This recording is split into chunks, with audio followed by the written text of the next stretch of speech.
Alright, the sun is a silica quartz crystal, SonoLuminescent bioacoustic wave amplifier and capacitor. And the moon is a carbon-based diamond cubic photon particle organizer which cubes the crystal grid forms and waveforms. You can go ahead and rewind that and listen to that again. But I feel like those are the words that need to be used to express what these things are.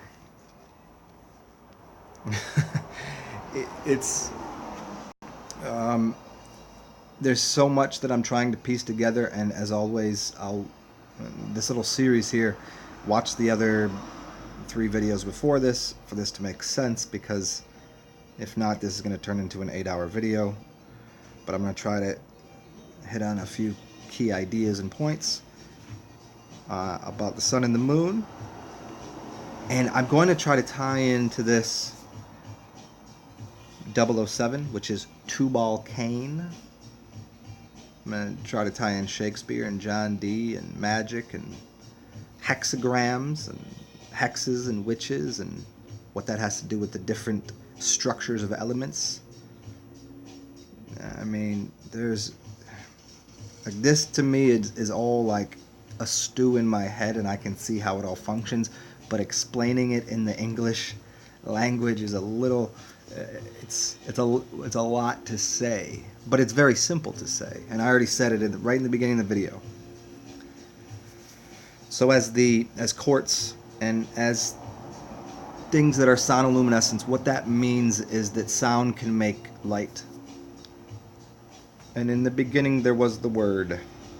In the beginning, what created the universe, as a lot of people like to say, is sound.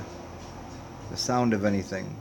The harmonics that resonate to create light. Think of it in the way that you can't hear what a dog can, but yet there's sounds coming off of everything.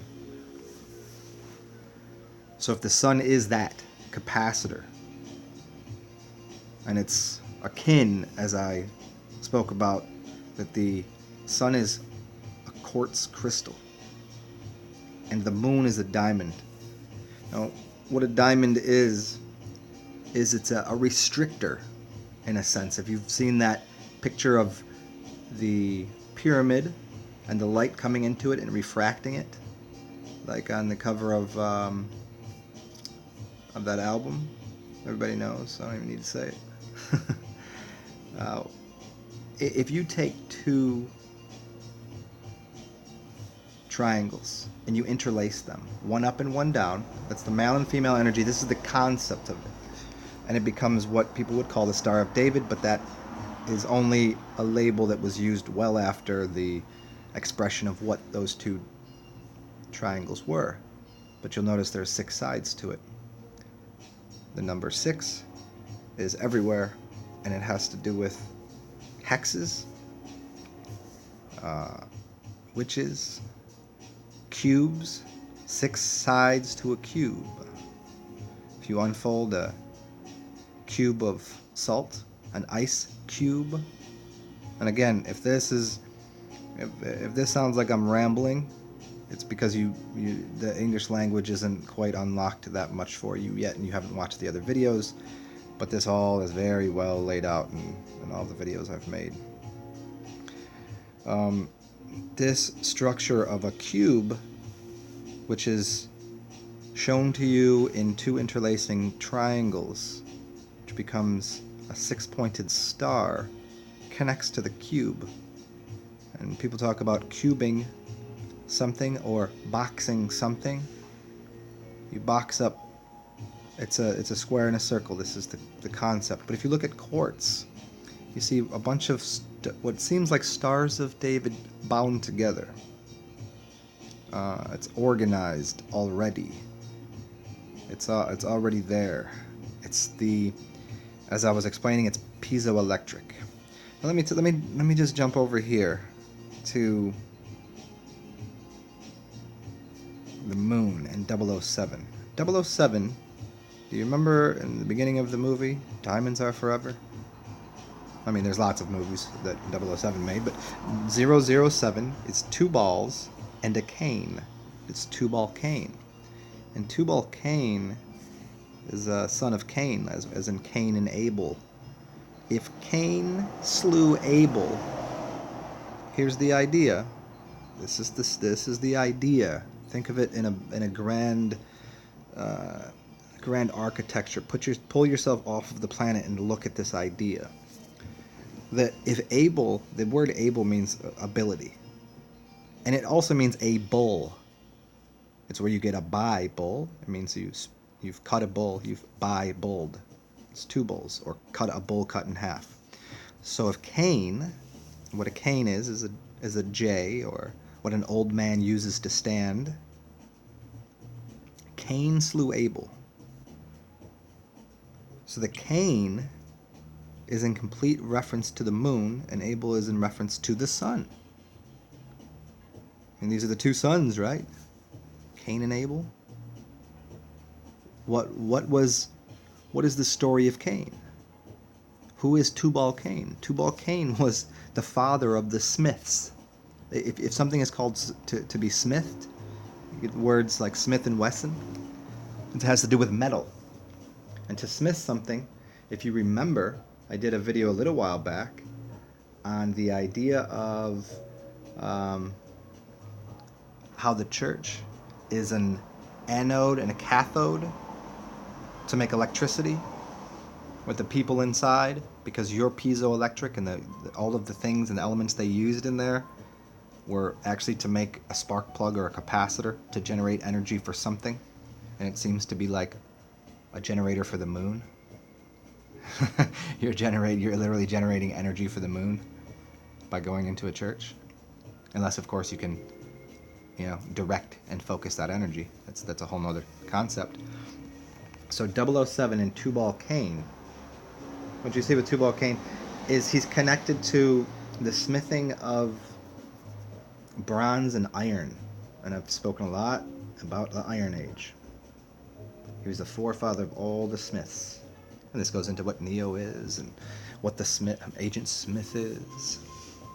So, and a Smith & Wesson, it shoots what? Lead bullets. So the structure of the moon, if it's a diamond, seems to have all of the story wrapped up in why the moon seems to be extracting, pulling, and removing energy. If you shoot someone with a bullet, it puts a hole in their body, and the blood, which is the energy, pours out of them. It's in the same way, if you use a catheter, you're pulling energy out of a person's body with a needle. It's the same thing as a bullet, which is the same thing as a cathedral, which is literally pulling piezoelectric energy out of you into the church. And we could get into why the coins were made of copper, and what else? What were coins made of? Well, if you think of the way that you make electricity, if you would take a lemon and you'd have a cathode and an anode, you would have two different metals that would be helping to release the energy of the lemon, which was full of the energy. The two poles, which are copper and then, say, steel. Why is it steel? Because it's stolen. So you steal something, there you go. So that copper and that steel go into that lemon and pull out the energy of that. And it becomes what is a battery. It's a salt and battery. A lot of things going on here with what batteries are. And there's a lot more. There's a couple people that have done really good work. I forget the guy's name off the top of my head. It's not a very big channel, but he really broke down what a battery actually is and what it's doing. And it's pretty interesting, pretty crazy. And it also has to do with, obviously, what the pyramids are, and what different structures are as energy, pulling energy out of the grand vortex. I mean, his idea is that it's going to kill the entire planet and everything, although I have my ideas about that. So let's get back to this. What do diamonds do? What does an ice do? Ice doesn't exist in a hot climate, unless of course you make it. It's not an alchemical thing. Ice doesn't exist to people that are near the sun. It can't, unless you have an extracting technological item. A refrigerator is akin to the moon to make ice cubes. It doesn't. Refrigerators didn't exist. What did they use for refrigeration devices? They used clay in the past. How did they keep water cool in these climates? They would make an egg, and there's something about the shape of an egg that we'll get into later. I guess this is going to turn into a lot longer thing as my mind is going on here. The egg-shaped clay pot would keep the water cool. It would sweat, and it would have this, basically the idea of two toroidal fields of energy pushing energy back into itself, like how the body is said to work. So this egg shape, which actually an egg by itself produces charge. The shape of that egg produces energy within that, electrical energy and charge within the egg, which is actually a causing and helping the seed to become a chicken or whatever being it is inside of the egg. So this is the way that things were cooled, with egg shapes and without ice. But then we put refrigerators and freezers, which are extracting modules that actually, if you think about what an air conditioner is, you think it's changing the climate. No, it's making it hot outside of it and cool inside of the room. It's not changing anything. It's altering where the energy is, and it's extracting it and putting something somewhere else. Just like the moon is not giving cold light, it's extracting the energy and the heat. And what do diamonds do? Diamonds can be used to cool things. And this is the idea of cooling, but I don't suspect they're cooling. I think they're capturing and pulling. This is why it's shaped into a lot of corners. It pulls light into corners and refracts light and becomes a false light. So two-ball cane. Let's get back to this idea of Shakespeare, two-ball cane, and John Dee and the magicians. It's interesting that Shakespeare, his name is Shakespeare, and you can find out that he's got whether he wrote the original Bible or him and a bunch of scholars, it seems to be, it's kind of encoded in, I think, Psalms 46:2. 46, where if you go 46 lines down from the top of the page and 46 lines from the bottom of the page, that you'll find that when Shakespeare was 60 years old, that this was a way that they encoded information within books. That if you go 46 lines down, you'll find shake, and if you go 46 lines up, you'll find spear. You'll say Shakespeare. And it was when he was 46 was when the Bible was released, the King James Version, etc., etc. There's some interesting things about the encoding in there and his connection to all of the magic, which John Dee is considered 007. Two-ball cane. Two-ball cane is the connected to what you see as the British Secret Service, and again, none of these things are bad or good. They're just ideas. And what SS is, and what is an SS? It's serpent snake energy. If you take two poles and you put an S around it, you get a $sign or currency. You get money, Mooney. See, it's all encoded within that. So how far can we go with this? What else do we want to? Because it's really about the structure we're talking about here of these two things and how they're made organically, originally out of the earth, and what needs to be done to them to get them to a shape. Diamonds have less intrinsic value. They're made as basically, like, think of it this way. If you didn't think of what Tesla was making. He was making free energy, and it wasn't contained. You could walk around, and it wasn't electrocuting you. He had cars running on energy of the earth and of the grid of what was going on. Like, it was basically radio frequency and energy given that way to automobiles. He created the first car wasn't a gas powered car, it was electric, and that electric it goes a little farther. But what needs to be understood here is it's why you see lightning. It's the same thing as a Tesla coil is. That's already the earth. It's already free energy anywhere. And what the diamonds do, or what if you look in your wall where the copper wire is, there's a sheath around that, which is rubber. Just like on your shoes, you have a rubber sole which contains energy in you. It doesn't let you bond to the earth. Just like a piece of diamond can be used in the same way as a piece of rubber, as a sheathing for something. It contains and doesn't allow energy to be everywhere. So it actually is it's a restricting unit. It restricts the energy. It collapses it. Now, I don't know if this is good, bad, or indifferent. This is just really what it seems to be. Once again, if we just look at the structure at the bottom of the page of what a diamond and a quartz is. Well, we look at a diamond from a two-dimensional standpoint. We say, oh, that's a hex. That's a hexagram. That's the real witchery. Why do witches always connected to? Now, I know earlier I was talking about this in a little different way, but this is looking at it from a two-dimensional surface.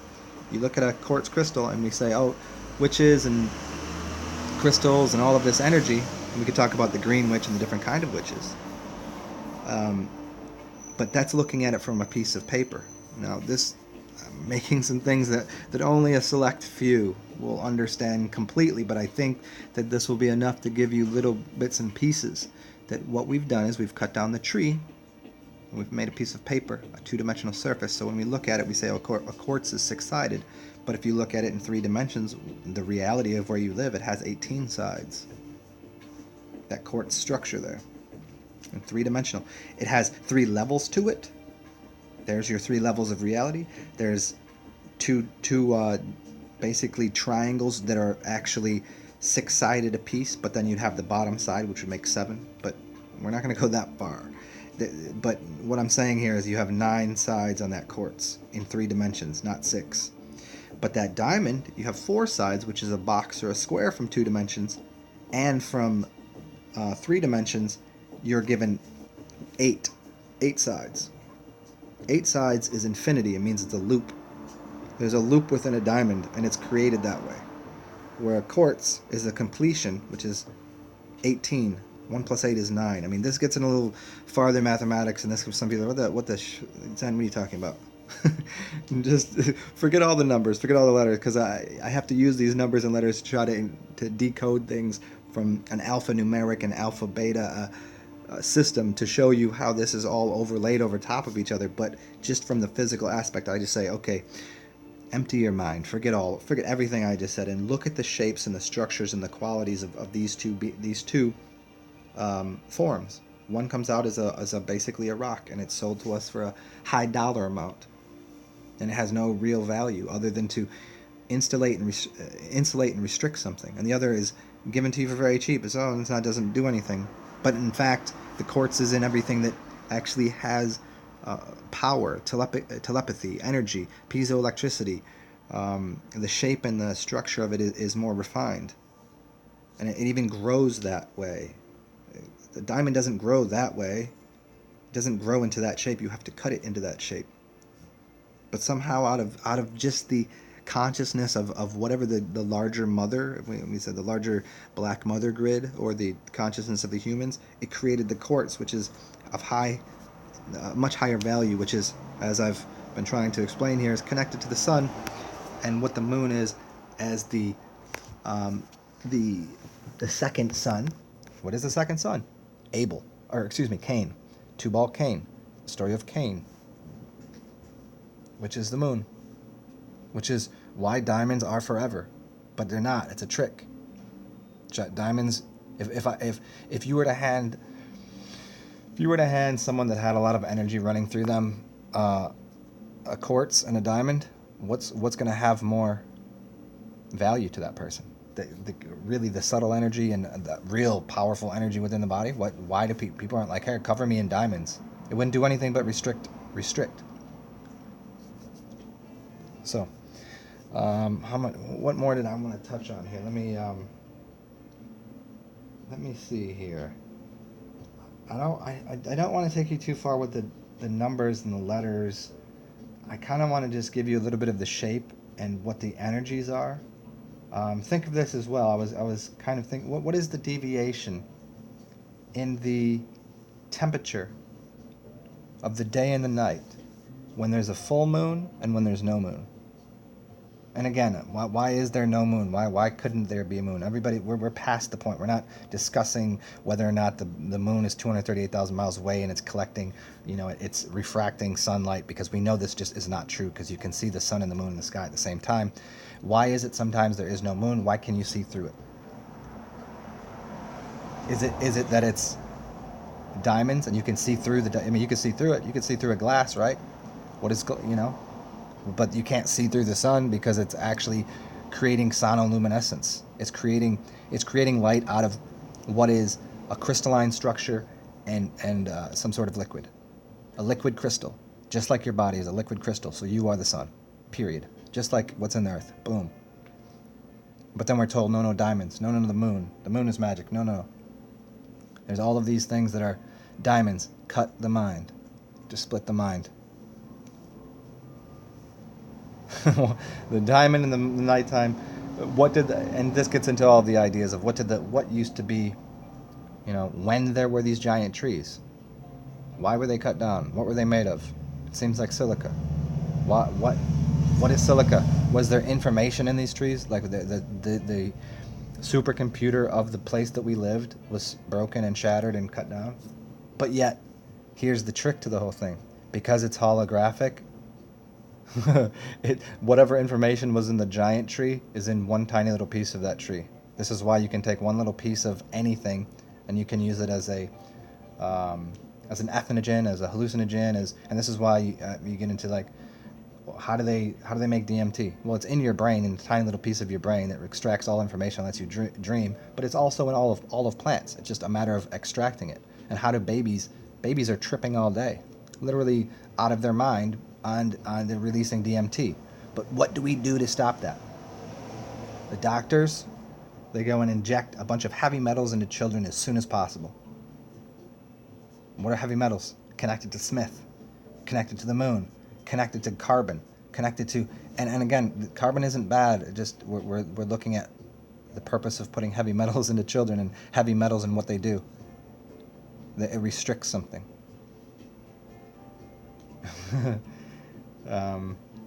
So back to that deviation in the temperature. What can we figure out about that? I just, back to why it's connected to a freezer, which doesn't really exist. You have to remove the heat. You have to remove the energy. You have to remove what the sun is doing. The sun is growing things. The moon stops it from happening and decays things and extracts. What else did I want to get into here? I don't know. I think that about covers all of it. I had so much more I wanted to get into, but there was so much, and piecing it all together, like, I guess I'll just have another part to this as I re-listen to this and I forgot about explaining this and putting this together. But yeah, I hope you guys enjoyed that. Now, I'll make that statement again, so in case you didn't look it up or you want to listen to all of this and get back to the concept of the sun, which is silica crystal quartz capacitor. It's sonoluminescent, and it's a bioacoustic wave amplifier. And the moon is a carbon-based diamond cubic photonic particle organizer, which cubes the crystal grids and waveforms. So it puts a box and cubes things up. And what does that mean in the simplest form? It's that it's trapping and containing the sun, light, and energy.